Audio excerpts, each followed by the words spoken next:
Bienvenidos. Hoy nos metemos de lleno en una auténtica guerra civil ideológica, una que está sacudiendo los cimientos del movimiento del presidente argentino Javier Milei. Vamos a analizar un debate que es pura dinamita y que saca a la luz la grieta cada vez más profunda entre el líder y algunos de los que fueron sus más fieles escuderos. Vale, vamos a ver cómo se desglosa todo este lío. Primero, echaremos un vistazo a la fractura en sí, cómo se ha roto el movimiento. Después, veremos qué ideales son los que se acusan de haber abandonado. Luego, un punto clave, el polémico entorno del presidente. Pasaremos a analizar cómo ha cambiado el estilo, de algo que parecía genuino a algo, escenificado. Y para terminar, veremos la crisis de identidad que todo esto está provocando. A ver, para entender bien de qué va todo esto, hay que ir al corazón del asunto. Y es que no hablamos de una pelea con la oposición, no, hablamos de una ruptura interna, dramática, con la gente que ayudó a levantar el movimiento desde cero. Ojo a esta frase porque es potentísima y resume perfectamente el cisma. La dice uno de los primeros simpatizantes, Emmanuel Danan. Han renunciado a las ideas de la libertad. Casi nada.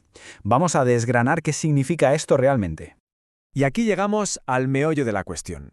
La acusación principal es ni más ni menos que una traición a los principios con los que nació todo. La queja es que el movimiento ha pasado de ser un lugar para la libertad y el pensamiento individual a exigir una lealtad casi ciega. Es que el choque es tremendo, ¿verdad? Por un lado, esos lemas casi de batalla. Vine a despertar leones, no somos manada, pura declaración de individualismo. Y por otro, la realidad que denuncian ahora, un lugar donde, según ellos, ya no hay lugar para librepensadores y donde se confunde ser leal con ser sumiso. El contraste es brutal. Y claro, una pregunta que surge siempre en estos casos es, ¿la culpa es del líder? Bueno, pues muchos de los críticos dicen que no directamente, que el problema es otro. Señalan a su círculo más íntimo, a su entorno. Pero antes de seguir, es clave recordar una palabra, una sola palabra, que fue el pilar de toda la campaña, casta. Este era el enemigo a batir, el dragón que venían a matar, por así decirlo. La vieja política, la corrupción, los privilegios, todo eso era la casta.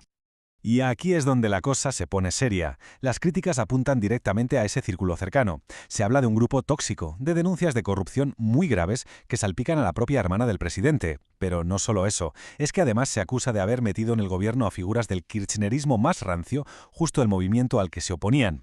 La ironía es tremenda. La casta que iban a destruir, ahora, según estas voces, parece que está dentro de casa.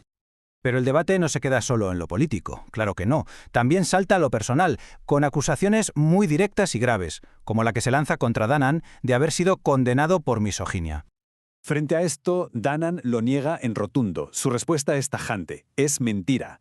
Afirma que nunca hubo condena y que todo fue una maniobra de un fiscal que, de hecho, ya quedó en nada, que el caso se desestimó.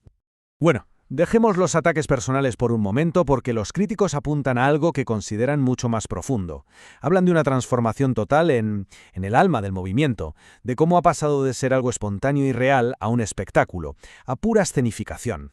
Fijaos en esta evolución. Empezó todo en 2021, casi como una anécdota con 3 personas en un bar. Pasó a esas multitudes masivas y genuinas en plena campaña. Y hoy, pues hoy, la descripción que hacen es la de actos aparateados, una palabra muy argentina que define perfectamente esa vieja táctica política de llenar plazas con gente traída en autobuses. Y esta frase lo ilustra a la perfección, ¿no? Éramos 3 tarrados en un bar. Resume ese espíritu inicial, esa espontaneidad, esa cosa casi artesanal que, según ellos, se ha perdido por completo. El orgullo de haberlo hecho sin las herramientas de la política de siempre. Con todo esto sobre la mesa es inevitable llegar a este punto. Una crisis de identidad en toda regla. Una crisis para el movimiento, pero sobre todo para la gente que creyó en él desde el principio. Al final, el sentimiento que parece quedar es el de una traición profunda. Se votó contra la corrupción y ahora, dicen, la tienen dentro. Se votó por la transparencia y ven intentos de censura. Se votó para acabar con la casta y ahora ven a algunos de sus miembros en el poder. Es la sensación amarga de haber votado por un ideal y haberse encontrado con la política de siempre. Esta frase es demoledora. Lo están rompiendo todo desde adentro. Resume perfectamente la idea de que el verdadero enemigo, la mayor amenaza para este proyecto, no está fuera, sino dentro de casa. La hipocresía, el colapso interno.